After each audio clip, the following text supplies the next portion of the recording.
Agora, economia. A chamada Super Quarta confirmou a expectativa de muita gente sobre as taxas de juros aqui no Brasil e também nos Estados Unidos. Hora de acionar a nossa analista de economia, Camila Abdelmalak. Camila, boa noite.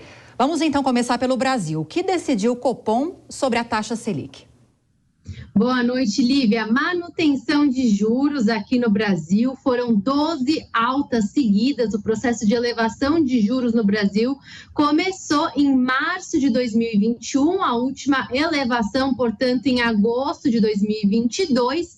E o que chamou a atenção é que essa decisão não foi unânime. 2 diretores votaram pela elevação da Selic em 25 pontos, ou seja, uma Selic de 14%. Isso vai sinalizar para o mercado financeiro amanhã que o Banco Central continua preocupado com a inflação. Embora a gente esteja acompanhando ao longo dos últimos meses revisões para baixo no IPCA, no início do ano se falava numa inflação no Brasil ao redor de 9%, atualmente as projeções estão em 6%, ainda assim a inflação está acima do teto da meta. O teto da meta da inflação no Brasil é 5%, a meta atualmente é de 3,5%, então o Banco Central encerra o ciclo de elevação de juros sem entregar essa inflação na meta. Para 2023, a meta é de 3,25%, o teto da meta 4,75% e as projeções para o próximo ano já estão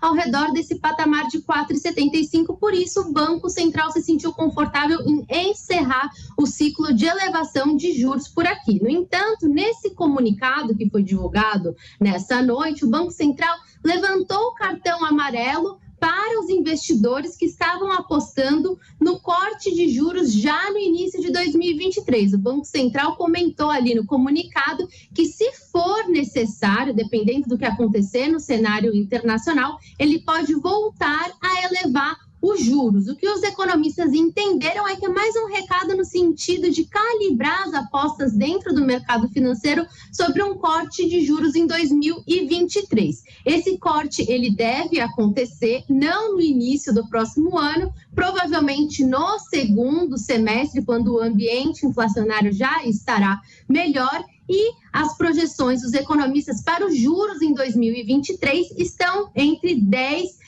e 12%. Agora é uma questão de tempo analisar o cenário econômico e entender principalmente o quadro da política fiscal em relação à condução das contas públicas. Isso vai ser um fator muito importante em relação ao futuro dos juros aqui no Brasil. Agora, Camila, diferentemente aqui do Brasil, nos Estados Unidos, o movimento de alta nos juros continua, né? Exatamente. Lá nos Estados Unidos, eles decidiram pela elevação de 0,75 ponto percentual na taxa de juros. Agora a gente tem as Fed Funds, que são as taxas de juros nos Estados Unidos, num patamar entre 3% e 3,25%.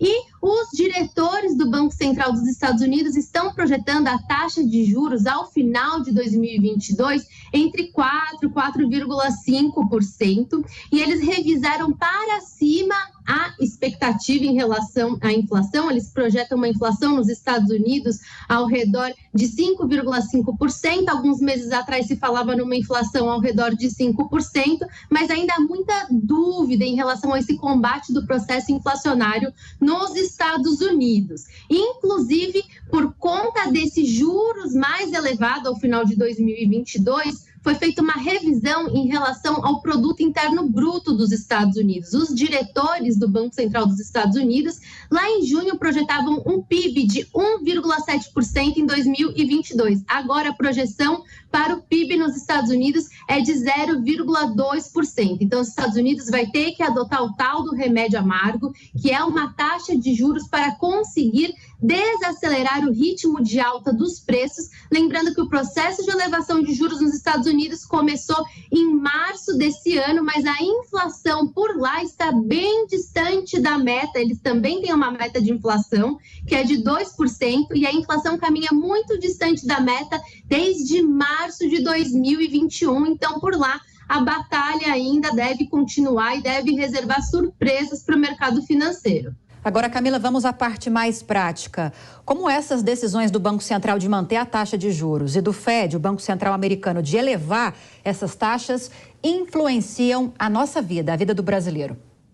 Pois é, Lívia, quando a gente fala do Banco Central dos Estados Unidos, isso parece um pouco distante, porque é algo que está acontecendo lá. Só que taxa de juros elevada nos Estados Unidos significa que a gente tem o ativo que é considerado o ativo mais seguro do mundo, oferecendo uma rentabilidade maior com menos risco. E isso aprecia o dólar globalmente. E para nós, se o dólar se apreciar, a gente tem impactos na inflação. A gente acompanhou desde o conflito no leste europeu, que existem muitos preços que são dolarizados, como, por exemplo, combustível e commodities agropecuárias. E em relação à taxa de juros aqui no Brasil, a gente vê aí na prática, no dia a dia, que uma taxa de juros elevada acaba encarecendo custos de empréstimos e financiamentos, e isso também acaba desestimulando o investimento, por exemplo, no mercado acionário, na economia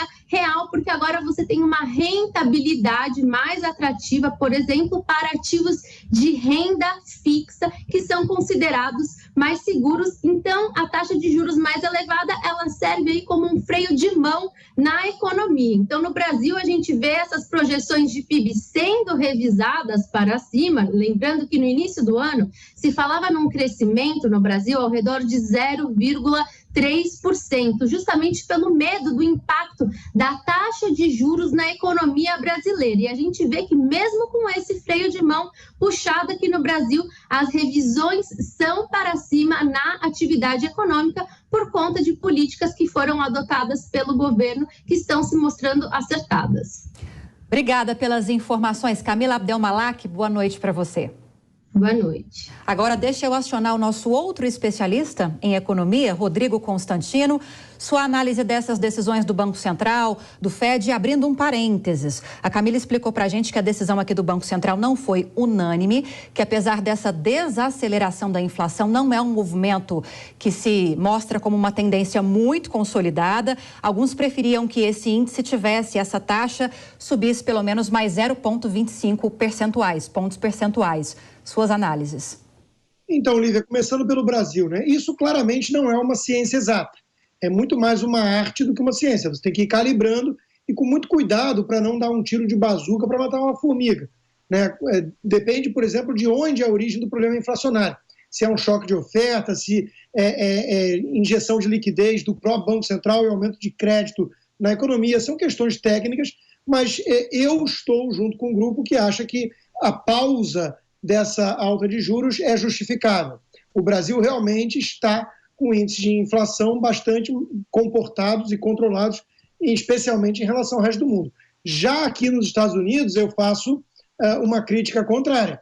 Eu acho que o Federal Reserve, o Banco Central americano, ele tem sido negligente há muito tempo e tem feito o que os americanos chamam de lousy job, quer dizer, um trabalho bastante precário e criticável que está atrás da curva há muito tempo. E a Casa Branca, o governo atual do Joe Biden, com uma mentalidade desenvolvimentista, em nada ajuda. Quer dizer, o Joe Biden fala em atos grandiosos de combate à inflação e tudo mais, querendo injetar mais gasto público na economia. Isso é como você querer apagar incêndio jogando gasolina. Então, o Federal Reserve deveria levar em conta que a Casa Branca está hoje agindo de maneira expansionista e não contracíclica. Então, ele talvez devesse ser mais responsável e mais proativo nesse combate à inflação.